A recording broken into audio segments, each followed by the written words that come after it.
Sebenarnya saya sudah beli snack box dari zaman SMA tuh sudah ditawarin, cuman motor Bu. Saya punya motor satu, saya gadein dulu waktu itu. Saya mendobrak Bu, mendobrak kebiasaan lama saya untuk menjadi kebiasaan yang baru yang lebih bermanfaat.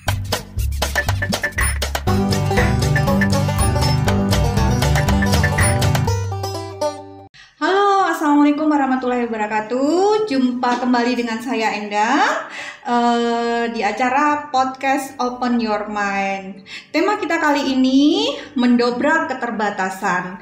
Nah, teman-teman, saya hari ini kehadiran tamu yang luar biasa sekali. Beliau juga jauh-jauh dari Malang nih, dan beliau dulu pernah menjadi seorang penjual kerupuk, kemudian beliau pernah menjadi tukang parkir, pernah mengamen, dan juga pernah menjadi seorang cleaning service.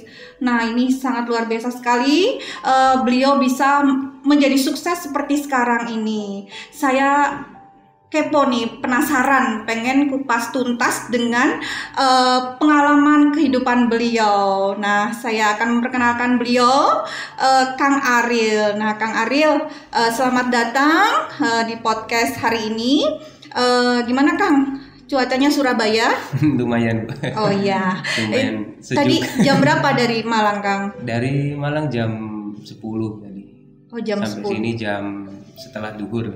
Oh gitu, iya. Oh ya Kang, kenapa kok dipanggil Kang gitu loh? Padahal Kang itu kan, Kang Ariel kan sendiri dari Malang atau dari mana ini? Ya dulu kan saya itu dari Jawa Barat, dari Bekasi. Dari Bekasi. Jadi ketika di Bekasi itu lulus SD, terus saya sekolah di Malang.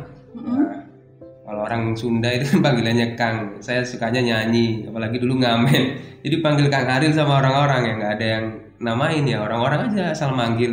Ya sampai sekarang gitu Bu, banyak manggilnya Kang Ariel aja gitu. Iya, bekannya dengan Kang Ariel gitu ya. Jadi gitu. Iya, saya ada beberapa pertanyaan nih. Jadi biar teman-teman tahu semua perjalanan Kang Ariel dari seorang cleaning service, terus dari pengamen bisa sukses seperti sekarang ini. Pertanyaannya ini Kang, latar belakang yang Kang Ariel dulu nih gimana? Baik pendidikannya, sekolahnya. Iya. Pertama saya ucapkan terima kasih dulu ya Bu Enda. Iya, Ya sudah diundang di podcast ini, juga kepada EVOS karena saya dipercaya jadi founder juga di EVOS. Jadi dulunya saya ini sekolahnya itu lahirnya di Jawa Tengah. Cuman orang tua saya PNS, jadi tugasnya di Jawa Barat. Akhirnya saya sekolahnya ikut orang tua Bu. Jadi ikut orang tua di Bekasi. Saya sekolah di sana sampai cuman SD kelas 6. SD kelas 6 saya karena orang tua saya itu aslinya Kediri, perbatasan sama Malang, ya saya sekolah di Malang karena di Malang itu kan udaranya sejuk, ya kan, kota pendidikan. Jadi saya pengen dari kecil emang saya pengen sekolah di Malang. Karena saya waktu itu pernah liburan ke Malang dan gak mau pulang, ya seneng di Malang karena ada Splendid, ya kan, ada pasar burung. Ya saya dulu sempat beli kura-kura juga. Jadi saya pengen sekolah di Malang. Nah, akhirnya sekolah di Malang. Nah, sekolah di Malang itu mungkin awal mula panggilan Kang Ariel itu dari situ Bu. Jadi saya kan logatnya Jawa Barat, logatnya agak-agak Betawi, agak-agak Sunda. Makanya ketika saya sekolah di Malang, orang ya jadi kayak beda. Makanya dipanggil Kang Ariel itu. Nah, dulu saya sekolah biasa Bu, sekolah di sekolah MTS, sekolah agama kan dulu. Sambil pondok pesantren. Pernah pondok pernah mondok juga. Tapi, ya pesantren modern, jadi sambil sekolah boleh mondok. Nah lalu saya sekolah di SMA, ya SMA seperti anak SMA biasa gitu. Kalau SMA biasa kan tahu sendirilah, kalau jurusan IPS itu kan maaf Ibu saya agak nggak enak badannya. Jadi jurusan IPS tuh jurusan yang paling ibaratnya paling lucu lah, suka bolos ya kan. Jadi saya dulu udah IPS 3 yang paling terakhir itu kan udah paling terkenal pokoknya. Ya, jadi dari situ mau masuk kuliah Bu, bingung mau kuliah, akhirnya nyari-nyari universitas yang bagus di mana. Oh ada UB waktu itu, UB sama UM Negeri Malang IKIP. Iya di Malang. Ya, saya coba, ternyata karena saya minatnya itu di bidang desain, di bidang ya suka gambar, akhirnya saya nyoba di desain, akhirnya keterima Bu di situ. Keterima di desain, tapi namanya juga udah bawaan ya Bu. udah jauh dari orang tua juga, jadi ya bandel gitu kan. Kuliahnya 7 tahun, 7,5 tahun malah. Oh, lama juga Iya, ya. lama Bu. Jadi Iya, lama juga. saya itu rekor mahasiswa paling lama mungkin di UM, 7,5 tahun. Setengahnya itu semester pendek benernya. Jadi saya ngomong sama dekannya, sama izin lah sama dosen supaya bisa diizinkan untuk bisa melanjutkan kuliah, karena waktu itu saya bilang saya sambil kerja. Karena ya bukan dari orang tua tuh bukan kurang, cukup Bu. Cuman saya ini dasarnya nakal gitu kan, suka main game di warnet segala macam, uangnya habis. Jadi saya sambil kerja. Yang waktu itu ya kerjanya ya serabutan, ya kadang-kadang jadi cleaning service juga pernah, parkir itu paling gampang ya kan. Kalau ada orang berhenti, misalnya ada lahan yang lagi rame ya kita datengin situ, langsung ikut parkir. Terus pernah juga kalau habis uang ya saya pernah ngamen gitu. Habis uang saya ngamen. Bukan karena apa ya, karena memang ya uang orang tua tuh pas-pasan. Cukup lah. Cuman karena saya bandel dibuat main game, jadi saya butuh uang lagi gitu. Akhirnya kuliah saya sampai 7,5 tahun dan IP saya itu IP tertinggi. Maksudnya bukan yang paling tinggi nomor 1, bukan, tapi nomor 1000 sekian gitu kan. Paling tinggi 2,61. Mungkin itu rekor gitu di UM. Nah, akibatnya kan ketika lulus saya bingung, Bu. Waduh, IP tertinggi nih gimana mau masuk kerja kan? Saya ngelamar kemana aja ya kan? Enggak. Sampai setahun itu sudah masukin lamaran nggak keterima Bu. Ya kan? Bingung. Waduh, kerja apa ini? Akhirnya sambil edit, jual desain kayak gitu-gitu. Tapi ya tetap aja nggak bisa karena saya desainnya pun kurang gitu. Ya akhirnya ngelihat apa orang-orang nih bisnis network. Sebenarnya saya sudah bisnis network dari zaman SMA tuh sudah ditawarin, cuman sekedar ikut-ikut, beli-beli, mungkin tidak serius kan Bu, karena sambil kuliah, sambil sekolah. Tapi ketika saya sudah lulus kuliah itu baru saya serius, karena saya nggak punya penghasilan gitu. Masa minta orang tua terus, sudah lulus kuliah, kuliahnya 7 tahun ya kan, malu-maluin keluarga. Jadi dalam hati saya tuh ada, walaupun anak nakal tapi saya punya keinginan untuk membahagiakan orang tua. Jadi ada titik balik di mana saya pengen bahagian orang tua dan saya harus berhasil gitu. Nggak tahu gimana caranya. Nah pada saat itu ya banyak sekali saya lagi menjalankan bisnis network juga waktu itu, tapi obat-obatan. Alhamdulillah banyak ilmu dari situ, ya, ilmu konsistensi, perjuangan, pantang menyerah. Saya banyak sekali belajar walaupun hasilnya saya masih belum dapat banyak gitu. Ibaratnya saya dapat ilmu banyak di situ. Nah ketika 2014 itu saya bergabung di perusahaan kosmetik, perusahaan nutrisi dan kosmetik. Ternyata ya sulit juga gitu. Apalagi harganya waktu itu 1 juta lebih ya. Saya bingung. Itu termasuk bisnis network juga ya Pak? Network. Oh network juga ya. Karena nggak ada yang mau nerima saya kerja Bu, gimana? Ya paling banter cleaning service. Itu pun kadang-kadang cuman kontrakan, cuman sebulan, 2 bulan, 3 bulan gitu. Bukan yang tetap. Jadi saya bingung mau makan dari mana ini nanti. Malu minta orang tua terus. Ya untungnya kos-kosan saya waktu itu cuma 150.000 gitu. Iya. Jadi masih itu murah. Pak itu tahun berapa ya Pak? 2014 Bu. Oh, iya. Masih baru ya, masih 2014. sekitar 5-6 tahun yang lalu. 6-7 tahun yang lalu. Jadi ya kalau teman-teman saya sudah harganya 350, 400 itu sudah bagus. Saya 100.000, 150.000. Iya. Jadi sudah sewempit itu cuman 2x1 mungkin kayak tanah kuburan.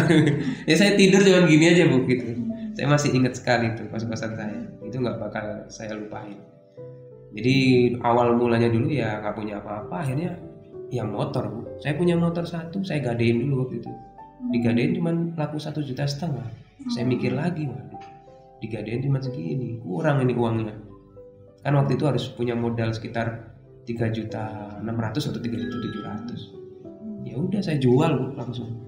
Loh, buat nggak modal punya, tadi ya. Nggak punya kendaraan. Iya. Ya saya kan waktu itu punya pacar. Untung pacar saya itu pengertian. Jadi kalau urusan kirim barang ya saya titip gitu. Saya cuma punya laptop, modal saya dulu adalah laptop aja. Karena saya menjalankan bisnisnya itu memang dari online. Jadi saya ketemu orang lewat online, saya promosikan, terus konsisten seperti itu sampai sekarang gitu. Jadi ya itu awal mulanya saya dulu. Gimana kok bisa kenal bisnis network? Iya. Ya dari situ Bu. Jadi karena nggak ada yang mau nerima saya kerja, ya mungkin kalau saya diterima kerja ya mungkin saya nggak tahu ya, mungkin nggak di bisnis network mungkin sekarang gitu. Ya kan, dari ceritanya Kang Ariel sendiri itu saya juga pengen tahu nih, mungkin teman-teman juga pengen ngerti kenapa Kang Ariel itu bisa menjalankan bisnis networking ini secara online maupun konsisten gitu. Sebenarnya ini sebuah kebiasaan aja ya Bu ya. Karena saya dulu tuh sukanya hobinya main game, kan sama kayak anak zaman sekarang tuh kan mainnya HP ya kan Bu. Iya. Sama saya juga dulu di komputer aja. Kalau zaman dulu tuh Zaman dulu gamenya kita, di komputer besar iya, kan iya, komputernya. Laptop itu aja masih jarang yang punya. Jadi saya sudah kebiasaan, tapi saya mendobrak Bu, mendobrak kebiasaan lama saya untuk menjadi kebiasaan yang baru yang lebih bermanfaat. Jadi waktu itu saya punya, ibaratnya saya ini sudah susahnya tuh udah lama gitu kan, masa saya susah-susah terus gitu Bu. Saya pengen punya keinginan untuk berhasil tuh sangat besar, karena saya lihat orang tua saya udah semakin tua, udah pensiun, kapan saya mau membagikan mereka gitu. Makanya saya benar-benar di bisnis network itu saya lakukan dengan serius, dan saya ikuti terus banyak training. Jadi ketika saya menjalankan bisnis itu juga nggak cuman asal belajar, tapi saya juga ikuti training-training yang berbayar. Bahkan bayarnya pun ada yang 5 juta, 3 juta. Jadi ilmu-ilmu itu saya serap gitu. Ya nanti kalau di tim-tim EVOS ini kan enak Bu. Jadi saya tinggal membagikan ilmu yang pernah saya jalankan itu ke teman-teman yang EVOS di sini. Jadi insya Allah itu sangat bermanfaat gitu. Karena dulu bayarnya juga lumayan. Iya. Nah itu tadi Kang, kan harus bayar tuh ikut seminar-seminar gitu ya. Nah itu untuk bayarnya sendiri itu dari mana? Ya saya kumpulkan Bu uang. Kalau ada bonus sedikit saya kumpulin. Dari hasil tadi ya, Kak Ariel udah 500, menjalani bisnis network yang tadi itu ya. 500.000 saya kumpulin, misalnya 200.000-nya. Atau dulu tuh saya ingat 2014 sebelum saya menjalankan bisnis network yang online, itu saya belajar ke Surabaya Bu. Saya punya uang itu 3.900.000, ini uang motor saya laku. 3.600.000 apa 700 itu saya buat join. Buat join. Iya, terus sisanya itu kalau nggak salah ada 500.000 Bu. Nah 500.000-nya ini, yang 400.000 kalau nggak salah itu saya buat seminar, yang 100.000 saya buat bensin, habis Bu. Ya kan? Jadi nggak tahu nih nanti minggu ini makan apa, saya juga nggak tahu gitu.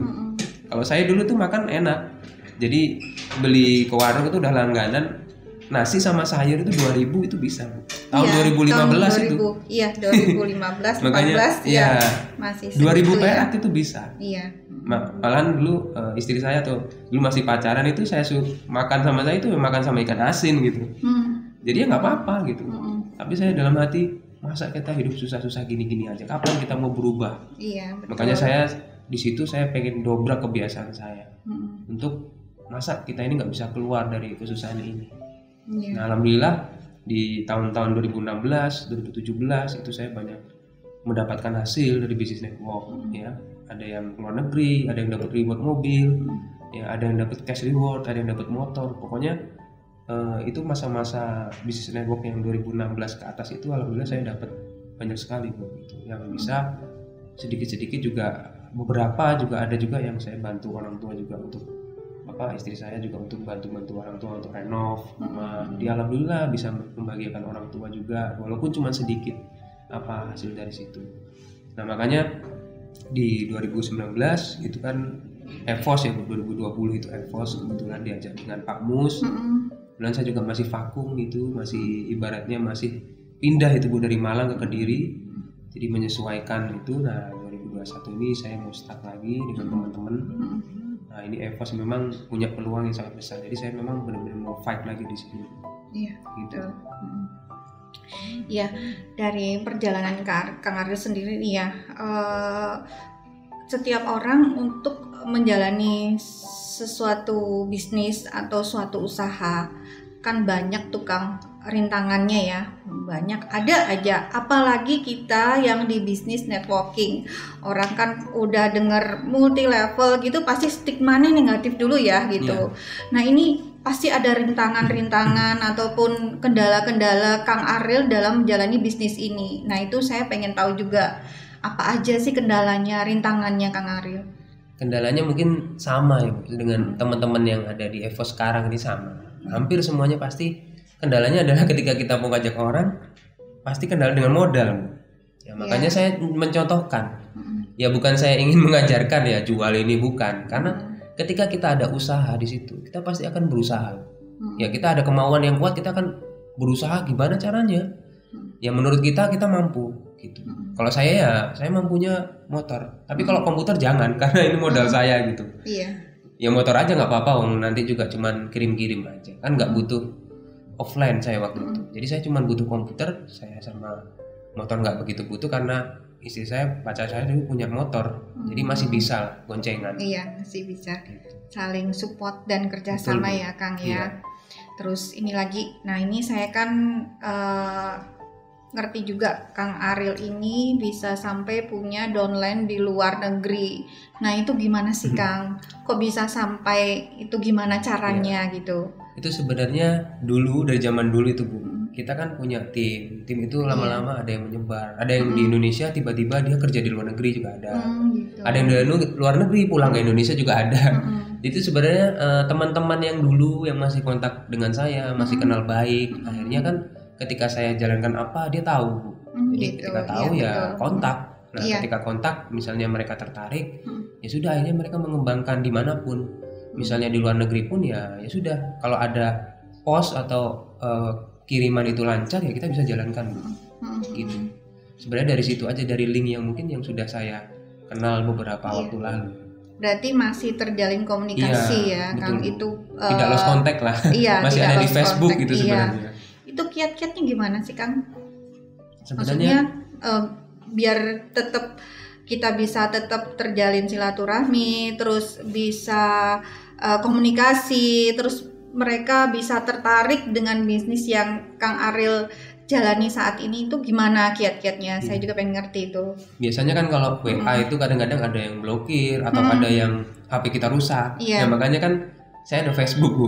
Facebook itu hampir kemungkinan rusaknya tuh kecil lah, kecuali di hack ya Bu ya. Kemudian makanya kita berteman tuh di Facebook, walaupun kita nggak punya WA-nya, kadang-kadang kita bisa minta lagi. Iya betul. Gimana kabarnya? Nah, kiat-kiatnya ya ketika Facebook kita itu kan sudah banyak kan Bu temannya itu, tapi kan banyak yang nggak aktif juga. Maksudnya udah ditinggalkan sama pemiliknya, kita hapusin aja.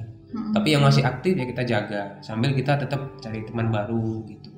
Kenalan dengan teman baru, kayak gitu aja Bu. Jadi nanti ya kita punya link-link baru. Sama seperti offline kan kita harus ibaratnya, kalau kadang-kadang kalau zaman dulu tuh ilmu 5 meter lah atau 1 meter lah, kelihatan orang kenalan gitu. Sama di online pun gitu ya, kita nggak usah langsung nawarin, ya kita kenalan aja dulu. Masalah beli nggak beli, join nggak join itu belakangan. Yang penting kita kelihatan, oh ini orang baik, orang bisa dipercaya, gitu aja Bu. Nanti orang akan ikuti kita sendiri. Iya. Gitu. Terus ini Kang, kan itu downloadannya kan kebanyakan di luar negeri. Saya juga pengen tahu ini gimana sih caranya untuk menjaga supaya mereka itu percaya dan konsisten bisa meniru atau menduplikasi apa yang dilakukan Kang Ariel itu. Apakah Kang Ariel ini mungkin melakukan pertemuan melalui Zoom atau ya pertemuan online lah, itu gimana? Seminggu sekali atau sebulan sekali atau lebih sering lagi, itu gimana Kang? Sebenarnya kalau itu kita lihat WA aja sih.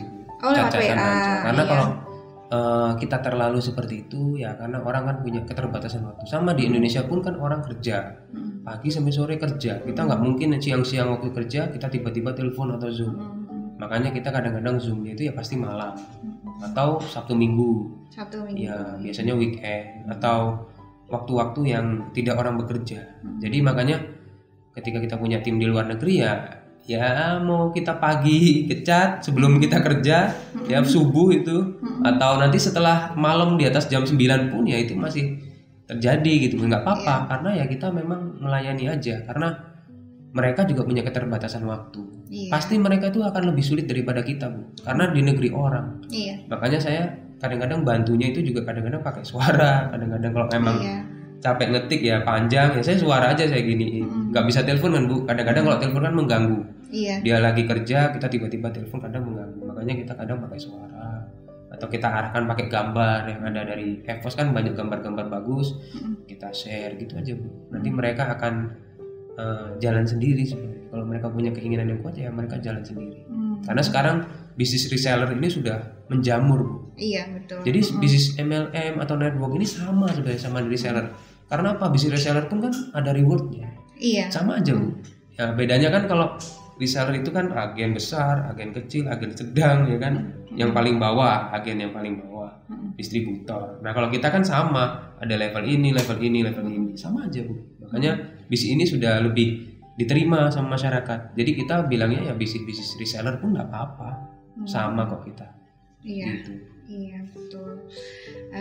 Kemudian ini Kang, saya juga pengen ngerti ini apa? Pengen tahu pesan-pesannya Kang Ariel buat teman-teman yang menjalani bisnis EVOS ataupun yang menjalani bisnis multi level ini. Iya. Jadi apa nih Kang pesan-pesannya buat teman-temannya biar teman-teman bisa tetap semangat? Iya. Iya. Jadi buat teman-teman semua, pesan dari saya, ketika menjalankan sebuah bisnis network atau apapun lah, bisnis reseller, pokoknya bisnis yang menjual atau punya jenjang karir, itu kita tidak bisa mematok kesuksesan kita ini dengan orang lain. Jadi kadang orang lain ada yang sukses itu 6 bulan, ada yang cepat, ada yang 1 tahun, ada yang 2 tahun, bahkan ada yang 5 tahun, Bu. Jadi ketika di tahun kelima bisnisnya baru meledak itu ada. Makanya yang paling penting adalah kita lakukan dengan konsisten. Ya kan, masalah hasil itu urusan Allah, urusan Tuhan. Tapi jangan kita pasrah. Maksudnya kita nggak ngapa-ngapain, kita udah nyerahin sama Allah, itu namanya nyuruh Tuhan untuk kerja, nggak boleh, ya kan? Jadi kita harus kerja dulu, kerjanya yang ngotot, bener-bener kayak orang kita di kantor gitu, Bu. Kalau orang di kantor misalnya 8 jam, kalau kita sudah kerja di kantor 8 jam ya kita kerjanya 3 jam lah sehari atau 2 jam. Yang penting kita tiap hari, gitu. Jangan sampai kita pengennya bonus gede, tapi kerjanya sebulan sekali, Bu. Ya nggak ada, sama kantor juga dipecat gitu kan. Apalagi di bisnis network, gimana caranya mau dapat bonus besar gitu kan. Makanya kita harus sama. Kita kalau mau bonus besar ya kita kerjanya tiap hari walaupun cuma 2 atau 3 jam sehari. Jadi itu tips dan pesan dari saya, Bu. Jadi tidak ada kesusahan itu yang selamanya. Selama kita bergerak dan maju, itu kesusahan akan ada batasnya, Bu.